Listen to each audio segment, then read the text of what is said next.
three explorers got lost in the jungle. After days without food and barely any water, they were ready to give up. Just then, they stumbled into a clearing, where, to their shock, stood a cannibal's restaurant. Outside the entrance was a big menu board.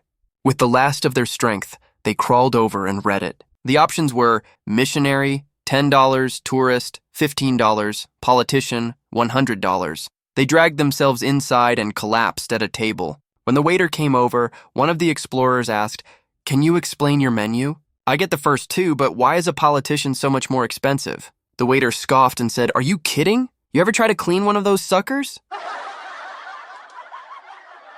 A busload of politicians was driving down a country road one afternoon when suddenly, the bus veered off and crashed into a tree in an old farmer's field. The farmer rushed over, took one look, then grabbed his shovel and buried all the politicians right there.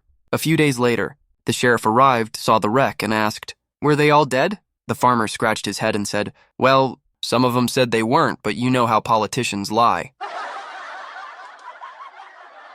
A librarian was woken in the middle of the night by a phone call.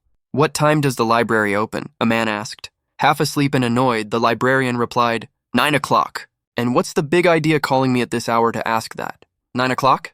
The man said, sounding disappointed. The librarian snapped, "Yes, 9 o'clock. You can't get in until then, so you'll just have to wait." The man sighed and said, "Who said I wanted to get in? I want to get out."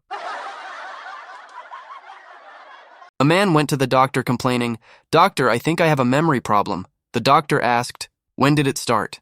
The man looked confused and said, "When did what start?" Trying again, the doctor said, "Okay, let's test your memory. What did you have for breakfast this morning?"